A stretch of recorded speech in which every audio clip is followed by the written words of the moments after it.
Hi everyone. Today we'll be taking a look at a at the brand new picture of the 2020 Democratic presidential nomination polling.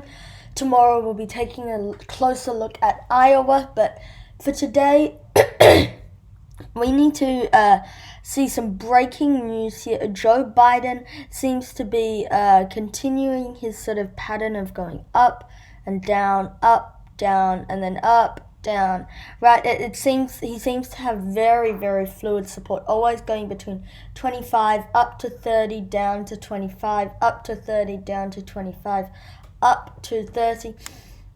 And it's quite strange because it's sort of really not necessarily the best thing for the former vice president. But the big news that we'll be taking a look at today is Bernie Sanders has officially passed Massachusetts Senator Elizabeth Warren in the Real Clear Politics average. So pretty much the story from this race is that Biden has been sort of steady, going up and down, up and down. Bernie Sanders has been steady, but Elizabeth Warren has been surging pretty much at the expense of everyone else. So Biden and Sanders stay in the long term roughly the same.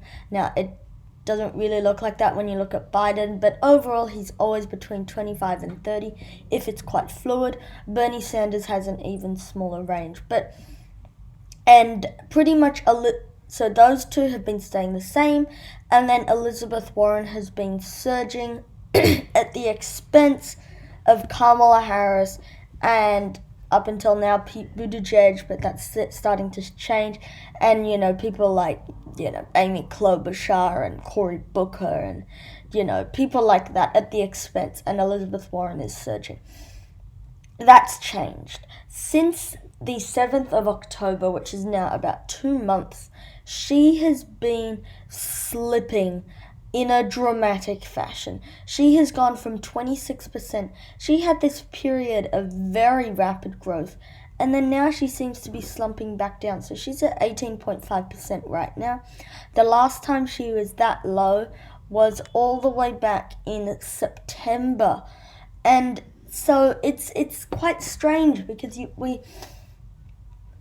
she's sort of been on this steady climb upwards. So how it's sort of worked for Elizabeth Warren, she's come out of the weeds up to, after that debate, she was sort of in a three-way tie with Bernie and Kamala Harris, and then Kamala Harris dropped, but then Bernie and Warren kept sort of trading places. Sometimes Bernie was in the lead, sometimes Warren was in a lead.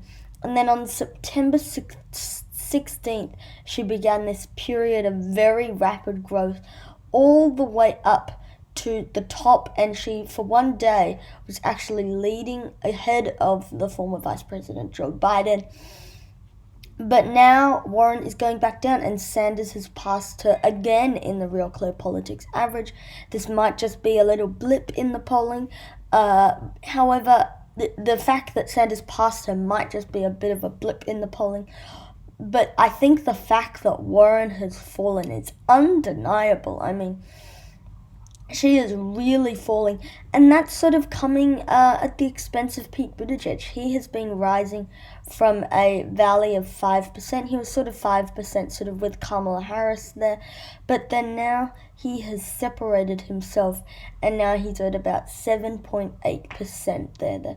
So yeah, 7.8%, and it will be interesting to see, because we can see sort of how Sanders has sort of regained momentum. He's at 14.3% on October 6th, which was about a month and a half ago, and he's since climbed to 19.3%, which is quite impressive. That's quite a big jump in terms of the polling. So what really surprises me is some of these smaller candidates who's not even making the debate, how high they're polling. People like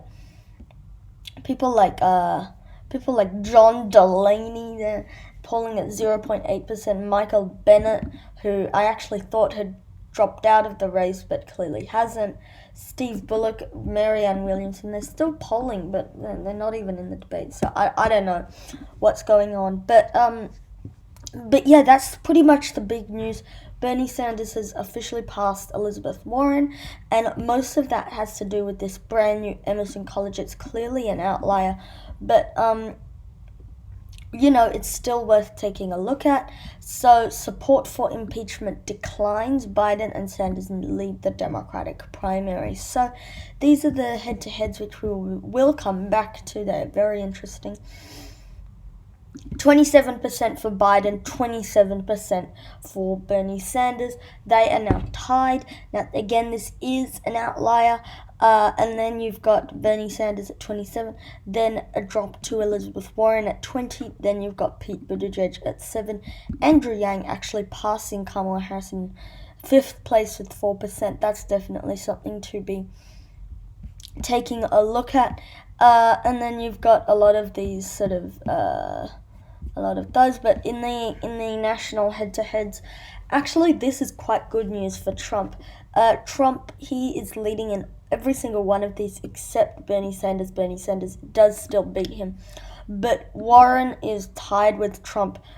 Trump is leading Biden and leading Buttigieg. So, and I think this is definitely something that the progressive movement would take a little look at, because Bernie Sanders leading Trump, Warren is tied with Trump, and then you see the two centrists losing to Trump, which isn't necessarily the best. So, but it definitely does show something pretty good for Trump, given he is between 49 and 52% in all of these. And like the fact, even against Bernie Sanders, he's only 1 point behind. Well, if he's 1 point behind on election day, he's probably going to win the Electoral College, given the way that it's divided. So this is sort of not a great poll for the Democrats, but it's quite good for Trump and Bernie Sanders, given he's the only one who's leading. But I don't know if I would suggest that Bernie Sanders would put this poll on its own, because it really doesn't look good for any of these candidates. But Bernie Sanders obviously doing the best here. So yeah, so that's it for today's video, guys. Thank you for watching this video. Comment down your suggestions below, and I'll see you all in the next one. Peace.